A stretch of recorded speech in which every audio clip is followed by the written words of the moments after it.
दुनिया के लोग किसकी पूजा करते हैं, किसकी भक्ति करते हैं, आज हम बाइबल से देखेंगे। सृष्टि की पूजा करते हैं या फिर सृष्टिकर्ता की पूजा करते हैं।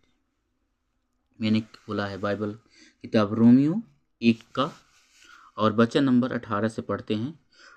मनुष्य जाति का पाप, परमेश्वर का क्रोध तो उन लोगों की सब अभक्ति और अधर्म पर स्वर्ग से प्रकट होता है जो सत्य को अधर्म से दबाए रखते हैं, इसलिए कि परमेश्वर के विषय का ज्ञान उनके मनों में प्रकट है, क्योंकि परमेश्वर ने उन पर प्रकट किया है उसके अनदेखे गुण अर्थात उसकी सनातन सामर्थ्य और परमेश्वर तत्व जगत सृष्टि के समय के उसके कामों के द्वारा देखने में आते हैं, यहाँ तक कि वे निरुत्तर हैं।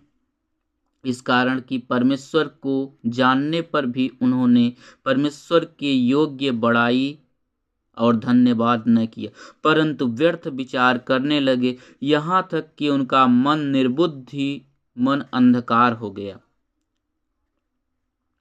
वे अपने आप को बुद्धिमान जताकर मूर्ख बन गए और अविनाशी मतलब जो कभी नाश न हो, अविनाशी परमेश्वर की महिमा को नासवान मनुष्य और पक्षियों और चौपाए और रेंगने वाले जंतुओं की मूरत की समानता में बदल डाला। अगर दूसरी बाइबल का मैं ट्रांसलेशन पढ़ूं तो वहां पे लिखा है, उन्होंने अदृश्य परमेश्वर की महिमा करने के बजाय अनश्वर परमेश्वर की महिमा करने के बजाय नासवान मनुष्य और पक्षी, चार पैरों वाले जीव, रेंगने वाले जंतु और मूरत की समानता में बदल गए, मूरत की महिमा की, और उनका मन निर्बुद्धि हो गया, यानी बिना बुद्धि का हो गया, अंधकार से भर गए। बुद्धि कौन है बाइबल में? यीशु मसीह है, यानी बिना बुद्धि का हो गया, प्रभु यीशु मसीह के बगैर हो गया, और उनका मन निर्बुद्धि हो गया, अंधकार से भर गया। बाइबल अंधकार जो है शैतान को दर्शाता है, तो उनका मन क्या हो गया? निर्बुद्धि हो गया, अंधकार से भर गया, सृष्टिकर्ता के बजाय सृष्टि की भक्ति और पूजा करना चालू कर दी।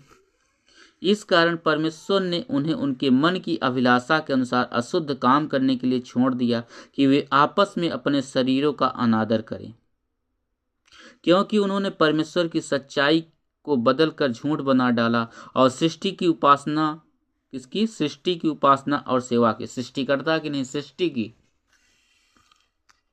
जो सदा धन्य है। आमीन। तो हमें सृष्टिकर्ता की आराधना और भक्ति करनी चाहिए, सृष्टि की नहीं। एक सृष्टि होता है, एक सृष्टिकर्ता होता है। सृष्टिकर्ता कौन है? सारे दुनिया का मालिक यहोवा, हमारे पिता परमेश्वर यहोवा, जो पूरे विश्व का मालिक है। जैसे अगर हम यहोवा नाम का जानने का कारण समझते हैं, यहोवा नाम का मतलब, तो कुछ लोगों का, विद्वानों का मानना है कि यहोवा नाम का मतलब होता कि बनने का कारण। तो यहोवा सृष्टिकर्ता हम सब का पिता और परमेश्वर है, उनके पास जितनी शक्ति और ताकत उस किसी और के पास नहीं है। तो दुनिया के लोग किसकी पूजा कर रहे हैं? दुनिया के लोग सृष्टिकर्ता, सृष्टि की उपासना और सेवा की, न कि सृजनहार की। तो दुनिया के लोग सृष्टि की पूजा कर रहे हैं, जैसे कि पेड़ों की, पत्थरों की, जानवरों की, और क्या जानवरों की हो गया, आदमियों की पूजा कर रहे हैं। ऐसा बाइबल देखो कह रही है कि मनुष्य और पक्षियों और चौपाए और रेंगने वाले जंतुओं और मूरत की समानता में बदल गए, उसकी महिमा की।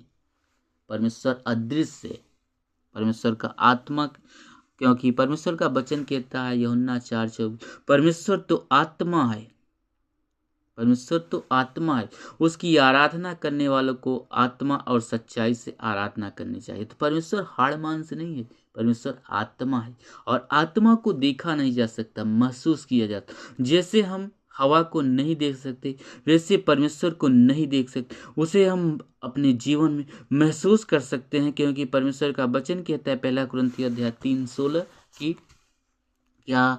तुम्हारा शरीर पवित्र आत्मा का मंदिर है, क्या तुम नहीं जानते, जो तुम में बसा हुआ है। यानी हम लोगों में पवित्र आत्मा बसा हुआ है। पहला कुरिन्थियों अध्याय 12:3 कहता है कि जब कोई परमेश्वर की आत्मा से उभारा जाता है तो यह नहीं कहता कि यीशु श्रापित है, और न कोई पवित्र आत्मा के बगैर कह सकता है कि यीशु प्रभु है।